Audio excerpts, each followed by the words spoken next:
이번에는 현명한 여자를 알아보는 상황 9가지에 대해서 알아보겠습니다. 첫 번째는 직업입니다. 가장 먼저 한눈에 알아보기 쉬운 게 바로 직업입니다. 직업은 가장 눈에 띄기도 하지만 직업에서 삶의 태도가 드러나게 됩니다. 자신이 직장을 다니면서도 그 회사를 다니기 싫어한다는 건 자기 이해 지능이 낮기 때문에 벌어지는 일입니다. 보통 직장을 싫어하면 결혼과 동시에 회사를 그만둡니다. 하지만 자기 이해 지능이 높은 사람들은 자신이 좋아하는 직업을 선택하고 또 사명감을 갖고 있습니다. 그래서 자신의 직업을 매우 사랑합니다. 자신의 현재와 미래에 대한 뚜렷한 주관이 있고 중심이 잡혀 있는 사람들은 자기 이해 지능 혹은 메타인지 능력이 높은 사람입니다. 두 번째는 당황스러운 상황입니다. 당황스러울 때 본래 자신의 모습이 나옵니다. 사람들은 당황스러우면 자신의 무의식적인 생각과 태도가 드러나게 되는데 어떤 말과 어떤 행동을 하는지가 차이가 납니다. 무조건 남 탓을 한다거나 당황해서 화를 낸다거나 감정 조절을 하지 못하는 모습을 보입니다. 바로 여기에서 나타나는 말과 행동이 무의식적이고 습관적인 태도인 거죠. 세 번째는 양쪽의 입장이 첨예한 갈등 상황일 때입니다. 시댁이나 며느리, 장인 장모와 사위, 직장 상사와 부하 등 입장 자체가 완벽히 다른 상황일 때 현명한 사람은 감정에 치우치지 않고 한쪽만 희생하지 않고 좋은 협상을 해냅니다. 누군가 한 명이 희생하는 것을 당연하게 여기는 사람은 현명한 사람이 아닙니다. 공감 능력이 낮은 이기적인 사람이기 때문입니다. 만약 남자가 자신의 부모와 관련되어 있는 것에 자기 부모는 너무 좋은 사람이라고 우긴다면 공감 능력이 낮은 사람입니다. 자식일 때와 며느리일 때는 분명히 다른 사람이 됩니다. 결혼을 할 때 남자가 집을 해오고 혼수는 적게 해가는 것을 너무 당연하게 생각하는 여자도 현명한 사람이 아닙니다.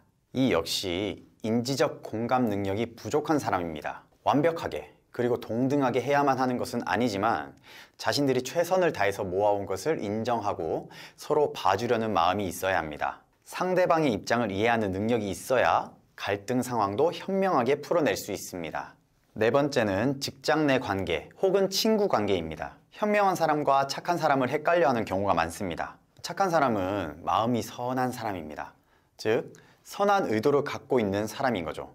이런 말의 의미를 잘 모르는 사람들은 무조건 사람들 모두하고 친하게 지내야 좋은 사람이라고 착각합니다. 다른 사람이 나에게 계속 피해를 준다거나 친구나 동료의 인성이 나쁠 수도 있습니다. 인성이 나쁘지 않더라도 남에게 피해를 주는 사람도 있습니다. 물론 그 사람들을 포용해 주는 것이 좋은 사람 같아 보이겠지만 그 사람을 미워하지는 않되 관계의 거리를 지킬 수 있는 것이 더 현명한 것입니다.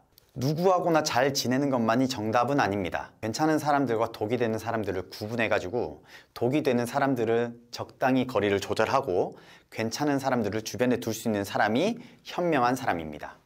다섯 번째는 모임에서의 처신입니다. 모임에서 처신을 보는 것도 필요한 일입니다. 불필요한 말을 지어내는 사람인지, 모임의 화합을 위해서 행동하는 사람인지, 모임의 갈등을 조장하는 사람인지를 보는 게 중요합니다. 특히 사람들과 관계를 맺는 것을 봐야 합니다. 누구에게나 좋은 사람은 나에게 안 좋은 사람일 수도 있습니다. 사람들에게 진솔하게 대하면서도 정서적으로 독립하는 것이 중요합니다. 다른 사람들에게 기대고 정서적으로 의지를 하는 사람들은 연인 혹은 부부간의 관계에서도 문제가 생기게 됩니다. 여섯 번째는 쇼핑입니다. 소비를 할 때 어떤 소비를 하는지를 지켜보는 것은 매우 중요합니다. 현명한 사람들은 감정 조절력이나 충동 통제력이 있기 때문에 소비를 대충 하지 않습니다. 나름대로의 기준이 있습니다. 소모적인 쇼핑인지, 가치 투자의 쇼핑인지, 충동적인 것이 무엇인지, 쇼핑의 기준이 무엇인지 그 기준을 아는 게 중요합니다. 무조건 비싼 것을 산다고 해서 나쁜 게 아닙니다. 비싼 것을 사되 오래 사용하는 사람이 있고 싼 것을 사되 짧게 사용하는 사람이 있습니다. 싼 것을 사서 오래 입을 수 없는 것은 품질의 차이 때문입니다. 비싼 것을 많이 사는 것은 사치라고 볼 수 있지만 비싼 것을 하나 사서 오래 입는 것을 사치라고 볼 수는 없습니다. 일곱 번째, 실수를 했을 때입니다.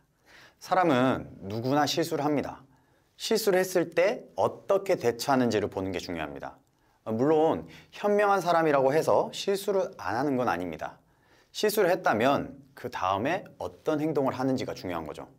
실수를 하고 나서 사과를 할 줄 아는 사람은 매우 현명한 사람입니다. 그 순간을 모면하려는 게 아니라 상대방과의 관계가 더 중요한 사람이기 때문이죠. 어리석은 사람은 자신이 실수를 해도 자존심 때문에 절대 사과를 하지 않습니다. 하지만 사람들은 사과라는 모습에서 더 신뢰감을 느끼는 법입니다. 8번째는 자기에게 투자하는 것입니다. 자기에게 투자를 하는 것도 방법이 두 가지가 있습니다. 한 가지는 외모나 성형, 옷, 가방 등의 외적인 면에 투자를 하는 사람이 있고, 새로운 학습이나 성장 등 장기 투자를 하는 내적인 면에 투자를 하는 사람이 있습니다. 현명한 사람은 장기적인 관점을 갖고 투자를 합니다. 소비성 투자가 아니라 투자성 투자를 합니다. 자기에게 쓰는 것뿐만 아니라 연인 혹은 남편이 쓰는 것에도 같이 투자를 할 줄 압니다. 남편이 대학원을 가야 한다면 직장에서 돈을 못 벌더라도 대학원을 가라고 응원할 수 있습니다. 현명하지 못한 사람들은 돈을 벌지 못하니까 대학원을 가지 말라고 하는 사람입니다. 어디에 투자를 해야 할지에 대한 구분을 못하는 사람입니다. 9번째, 실패를 했을 때.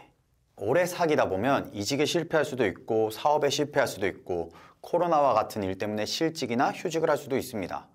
이렇게 삶의 좌절의 순간에 옆에서 어떻게 대처하는지를 보면 그 사람이 어떤 사람인지를 알게 됩니다. 사업에 실패했다고 해서 떠난다거나 실직이나 휴직, 이직에 실패했을 때 과도하게 짜증을 낸다거나 무시를 하는 사람은 어리석은 사람입니다. 좌절을 겪을 때 옆에서 보듬어주고 상대가 더 잘할 수 있다는 믿음을 주는 사람을 만나야 합니다. 자, 이번 시간에는 현명한 여자를 알아보는 상황 9가지에 대해서 알아봤습니다. 다음 시간에 좀 더 유익한 정보로 여러분들 찾아뵙도록 하겠습니다. 감사합니다.